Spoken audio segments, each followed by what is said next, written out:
Olha, preste atenção nisso aqui para você guardar, tá? Guardar no teu coração. Acarreta a perda da caridade, a privação da graça santificante, isso é do estado de graça. E se esse estado não for recuperado mediante o arrependimento e o perdão de Deus, causa a exclusão do reino de Cristo e a morte eterna no inferno.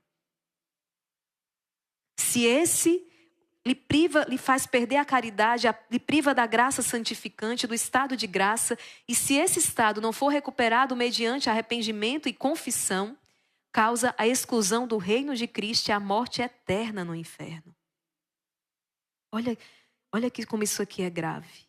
Está no Catecismo, parágrafo 1861. 1861. Ele rompe, causa a ruptura do relacionamento com Deus. E aquilo que Dom Lourenço está dizendo, o pecado cria uma propensão ao pecado, gera o vício pela repetição dos mesmos atos. Disso resultam inclinações perversas que obscurecem a consciência e corrompem a avaliação concreta do bem e do mal. Assim, o pecado tende a reproduzir-se, a reforçar-se, mas não consegue destruir o senso moral até a raiz. Catecismo da Igreja, parágrafo 1865. Ele vai se reproduzindo e vai se reforçando, embora não destrua absolutamente o senso moral que a pessoa traz consigo. Há sempre aquela inquietação, uma voz interior. E aqui por isso que São João Paulo II vai trazer uma frase que dá o que falar. Mas eu vou citar porque eu estou citando uma frase, né, de um santo da Igreja Católica. Né? Ele vai dizer: os consultórios, muitas vezes, os consultórios dos psiquiatras estão lotados, sabe por quê? Porque nós temos confessionários vazios. Olha o que São João Paulo II está dizendo. Muitas vezes os consultórios, os psiquiatras estão lotados porque nós temos confessionários vazios. O pecado faz adoecer, minha gente. O pecado faz adoecer. Pecado não confessado é pecado não perdoado e faz adoecer. E faz adoecer. Então, hoje, né, compartilhando ainda um pouco sobre isso aqui que São João Paulo II está trazendo, muitas pessoas estão buscando entorpecer, anestesiar, preste atenção nisso aqui, anestesiar, entorpecer a sua consciência. Porque a consciência é um sacrário onde a voz de Deus ressoa. O Catecismo da Igreja Católica está dizendo: não se consegue destruir o senso moral até a raiz. Há sempre uma voz. Pode ser que ela esteja muito fraquinha por causa dos grandes pecados. Ela fica meio que abafada, mas ela continua ressoando, dizendo: não é por aqui, não é por aqui, não é por aqui, não é esse o caminho. E aí, se recorre hoje a esse recurso, entorpecer a consciência. Olha, o uso de drogas que aumenta a cada dia.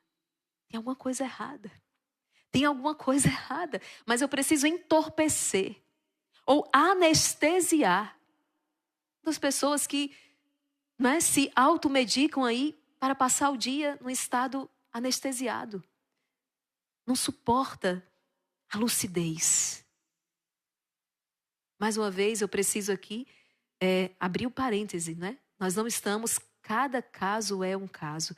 Cada situação é uma situação. Por isso que você precisa de um diretor espiritual. Você precisa de um bom confessor. Você já pediu essa graça a Deus? Eu sei que muitos aqui. Eu sei que o Instituto Hesed faz é uma grande direção espiritual. Né? Mas é preciso que você tenha um bom confessor. Alguém que possa lhe ouvir, assim, ouvir, não é? Pessoa a pessoa. Pessoa a pessoa. Para que possa te ajudar. Muitas pessoas, não é? Então, isso é necessário para que você possa também caminhar com segurança. Dom Lourenço vai dizer: o inimigo não apenas afeta essas almas, os pensamentos e inspirações internas que as chamam à conversão, mas por meio de outros pensamentos diferentes e opostos, com ocasiões preparadas e prontas, as faz cair e repetir os mesmos pecados já cometidos antes, ou pecados mais graves e enormes. Isso faz com que cresça e aumente a sua própria cegueira, levando-os a se acostumarem com o pecado, e assim passam de um pecado a outro, de miséria a outra, até que, se Deus não te socorre com o poder de sua divina graça, a alma miserável se precipita em sua infeliz e depravada vida, até a morte eterna. O que é que Dom Lourenço está dizendo? O que o inimigo quer é que você se acomode na situação de pecado em que você está. Você se acomode. É por isso que o cristão que para de crescer espiritualmente é a mesma coisa de retroceder. Na caminhada espiritual, quem não avança, retrocede. Ninguém, eu estou conformado, cheguei até aqui, já venci aqueles pecados mortais, tá bom. Tá bom, já venci, eu não tenho mais, não peco mortalmente, são apenas algumas falhas aqui e ali, mas eu me acomodei. Não vai demorar muito, você vai voltar para aquele estado. Quem se acomoda, quem na vida espiritual para de avançar, retrocede. Por isso que você está aqui a cada dia buscando o quê? Aprofundar-se. Aprofundar-se espiritualmente. Porque parar é retroceder. O inimigo quer que você se acomode no ponto em que você chegou. Por exemplo, se acomode no meio dos seus pecados veniais. Porque ele sabe que dentro em pouco você vai voltar para a realidade. Você vai voltar para a realidade do pecado mortal. Agora, algo muito forte aqui. A alma perde algo muito forte. Deus, o socorro de Deus com a sua graça. Nós não podemos desesperar da salvação de ninguém. Nem da sua própria. O inimigo, quando ele te conduz ao pecado e você livremente, não é? Por isso que a gente fala, por minha culpa. Foi minha tão grande culpa. O inimigo, ele como que colocou ali uma isca, mas você abocanhou porque você quis. Você tinha pleno conhecimento, foi com pleno consentimento. Então, assim, nós batemos no peito ali no ato penitencial. Minha culpa, minha tão grande culpa. O inimigo fez o trabalho dele. Se tem algo que ele é trabalhador. Ninguém pode acusar o maligno de ser preguiçoso. Se tem uma coisa que ele é trabalhador. Ele trabalha dia e noite para te fazer perecer. Para destruir você, a sua casa e a sua família. Então veja. Nós não podemos desesperar. Mas se hoje essa pregação te encontra em estado de pecado, seja um pecado grave, um pecado mortal, seja um pecado venial, o inimigo, depois que ele consegue esse primeiro intento de fazer pecar, ele então lança o segundo, que é fazer com que você se desespere. Com que você se desespere. Mas olha, Deus é tão maravilhoso, que até do pecado ele tira coisa boa. É mesmo, irmã Maria Raquel? Veja o pecado de Adão e Eva. Nós rezamos isso, né? Já disse várias vezes. No sábado de aleluia ali, na liturgia, nós falamos isso. A feliz culpa de Adão que nos trouxe o Salvador. Então, até mesmo aquele pecado que, claro, não deveria, né? Não era para ter acontecido, não deveria ter acontecido. Mas até mesmo aquela queda, uma vez que já aconteceu, pode produzir um bom fruto. Qual, irmã Maria Raquel? Abater o teu orgulho. Porque uma vez tendo pecado, você deve tornar-se consciente do seu nada. Eu caí. Sem Deus eu não posso. Deus me ajuda. Vai produzindo, vai forjando uma alma humilde, não é? Nós não devemos desesperar. Eu tenho aqui muitas histórias. Dom Lourenço, ele vai dizer, né? No final deste capítulo, veja o que ele vai colocar. Deixa eu ver se eu encontro aqui. Ele vai colocar o seguinte. Ele vai dizer assim: para quem se acha em tão miserável estado, o único remédio é acolher as inspirações da graça, que o convidam a sair das trevas para a luz e clamar ao Senhor. Ajuda-me, Senhor. Não me deixe nessa noite escura do pecado. Deve repetir isso muitas vezes. Deve procurar o confessor em busca de socorro para vencer o inimigo. Se não puder fazer logo, recorra ao Senhor crucificado, lançando-se por terra diante dele também a Virgem Maria, implorando sua misericórdia e socorro. Recorrer à Virgem Maria. Eu queria trazer aqui situações, gente, meu Deus do céu, não é? Nós rezamos pedindo o socorro de Nossa Senhora Nunca se ouviu dizer, ó mãe, que qualquer um daqueles que recorreram à vossa proteção, imploraram o vosso patrocínio, fosse por vós desamparado. Nós rezamos assim, né? Qual oração é essa, irmã Maria Cristina? O lembrai-vos, né? Lembrai-vos, ó Piíssima Virgem Maria, que nunca se ouviu dizer que algum daqueles que recorreram à vossa proteção, imploraram o vosso patrocínio, fosse por vós desamparado. Sustentado por igual confiança, eu hoje recorro a vós. Esse lembrai-vos, nós precisamos rezar todos os dias. E veja, eu me recordava de um jovem que acabou se envolvendo com o satanismo. Como é que ele chegou ali? Como é que ele se envolveu com o ocultismo? Ele queria fama, ele queria sucesso. Então, imaturo, ignorante, ele acreditou naquela falácia. Olha, se você for naquele lugar, fizer aquele ritual, você vai ter sucesso rápido. Você vai ter sucesso e vai ser rápido. E ele foi. Ele não tinha uma catequese, ele não tinha recebido, não é, essa fé cristã católica. Ele estava tentando se apoiar em alguma coisa, em alguém que desse para ele o que ele queria. Um retorno imediato, rápido e sucesso. E ele foi naquele lugar. E era um ritual satânico. Ele participou, fez as oferendas, não é? Todo o ritual terrível. Fez um pacto com o maligno.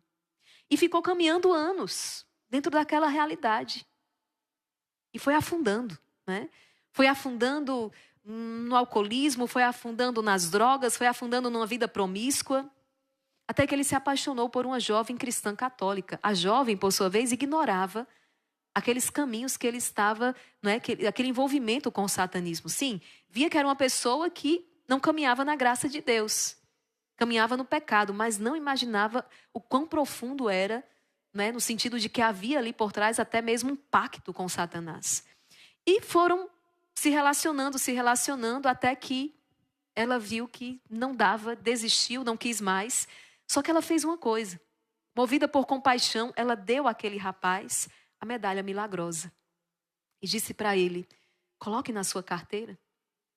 Ela não queria mais o relacionamento com ele, mas ela tinha compaixão e queria que ele fosse liberto daquela escravidão do pecado. E ele, por atenção a ela, apaixonado ainda, colocou a medalha milagrosa na carteira e esqueceu. Esqueceu que estava com a medalha milagrosa.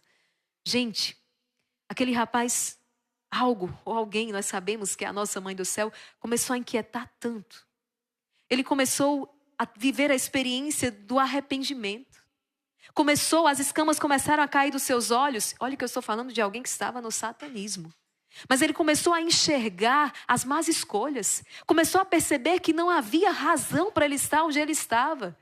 Veja, não é? O pecado é uma falta contra a razão. Começou a ver que não havia sentido dele estar naquela vida. Não havia sentido dele estar recorrendo ao mal. Que se ele recorria ao maligno, o que ele ia receber na vida dele era mal. E aquilo começou a reverberar dentro dele, até que um dia ele procurou aquela jovem para conversar. Na verdade, foi um grande pedido de ajuda. Ele desabafou com ela. Ele disse tudo em que ele estava passando, o seu envolvimento, e pediu ajuda. E disse, me ajude a sair disso. Sabe que dia que era aquele? Dia 27 de novembro. Você sabe que dia é esse? Dia de Nossa Senhora das Graças. Ou como muitos falam, dia da medalha milagrosa. Aquela medalha ficou esquecida no bolso da carteira dele. Mas aquela medalha não recebe o nome de milagrosa à toa. Lembrai-vos, ó Piíssima Virgem Maria, que nunca se ouviu dizer que algum daqueles que recorrem a vós com confiança, com fé, sejam por vós desamparados. Recorra à Virgem Maria. Seja você que hoje está quem sabe eu esteja falando com pessoas aqui que chegaram até mesmo a fazer um pacto com Satanás, mas você está aqui por pura misericórdia de Deus. Ou seja, você que está aqui intercedendo por aquele filho como Santa Mônica, por Agostinho, 30 anos. Não se desespere da salvação desta pessoa. Encomende à Virgem Maria. A medalha milagrosa é extraordinária porque a nossa Mãe do Céu é a onipotência suplicante, porque ela é extraordinária. O Zachary King, que mencionamos aqui, esse satanista que chegou ao mais alto grau do satanismo, viveu a sua conversão a partir da experiência com a medalha milagrosa. Quando uma senhora numa loja colocou a medalha milagrosa na mão dele, ele era um homem, não é? De muitos dons, inclusive místicos, sobrenaturais. Foi Deus que deu a ele estes dons, e o inimigo, sabendo, levou por um caminho de perdição para que ele usasse os seus dons para o mal. E ele fez isso por muito tempo. Até que um dia, numa loja, uma senhora colocou uma medalha milagrosa na mão dele e ele riu na cara daquela senhora e disse: isso aí? Você acha que isso aí pode fazer algo por mim? Quando ela colocou a medalha na mão dele, ele viveu uma experiência sobrenatural. Uma experiência sobrenatural que despertou. Ele disse: como assim? Quem é essa mulher? O que é isso? A medalha milagrosa é a mulher vestida de sol, é aquela que vence o dragão infernal, é aquela que pisa a cabeça da serpente, é aquela que nos foi dada por mãe. Somos nós os degredados filhos de Eva. Dom Lourenço está dizendo: recorra à Virgem Maria. Porque nunca se ouviu dizer que algum daqueles que recorrem a Nossa Senhora sejam por ela desamparados. Nunca. E aqui nós poderíamos nos debruçar sobre outras situações, trazer tantos outros exemplos. Por isso, não se desespere da salvação deste filho. Não se desespere da salvação desta filha. Não se desespere da tua salvação. O inimigo, depois que ele te fez abocanhar o pecado, ele revela, ele permite que você veja toda a fealdade para te levar ao desespero. Deus para te levar à misericórdia. Dom Lourenço vai dizer ainda: o remédio para tal mal, pelo que nos toca, é que aqueles que se encontram em tão miserável e lamentável estado estejam prontos em responder aos bons pensamentos e inspirações que os chamam das trevas para a luz. São Paulo, nós iniciamos com este exemplo, está aqui em Atos dos Apóstolos, capítulo 9. Ele se abriu à inspiração. Ele permitiu, ele se abriu àquela inspiração, àquela moção do alto. Saulo, Saulo, por que me persegues? Quem és tu? Eu sou o Cristo, a quem tu persegues. A conversão de Santo Agostinho é um exemplo muito forte da graça que rompe a surdez e a cegueira do pecado. Santo Agostinho nos testemunha assim no seu livro Confissões. Joguei-me debaixo de uma figueira e dei rédea solta às minhas lágrimas. O pecado, ele gera uma desordem. Por mais prazeroso que ele seja inicialmente, ele deixa na alma um vazio. Ele deixa na alma esse vazio, essa insatisfação. E Santo Agostinho vai dizer: eu joguei-me debaixo de uma figueira e dei rédea solta às minhas lágrimas. Não como as mesmas palavras, mas como o mesmo sentido. Eu disse a Deus muitas coisas como estas. Senhor, até quando? Até quando estarás irado? Não queiras mais lembrar-te das minhas maldades passadas. Santo Agostinho empreende aqui um caminho de conversão. E enquanto dizia isto e chorava com amaríssimo arrependimento do meu coração, eu ouvi uma voz da casa vizinha, não sei de menino, menina, mas que cantarolava e dizia muitas vezes: toma e lê, toma e lê. Mudou-se-me de repente o rosto e tentei recordar se havia algum jogo em que as crianças costumassem cantarolar algo parecido, mas não lembrava de nada semelhante. Então, contendo as lágrimas, eu me levantei, interpretando essa voz como uma ordem divina, para que abrisse o livro e lesse o que se me apresentasse. Voltei rapidamente ao lugar em que Alípio, seu amigo, estava sentado e onde eu deixara o livro do apóstolo.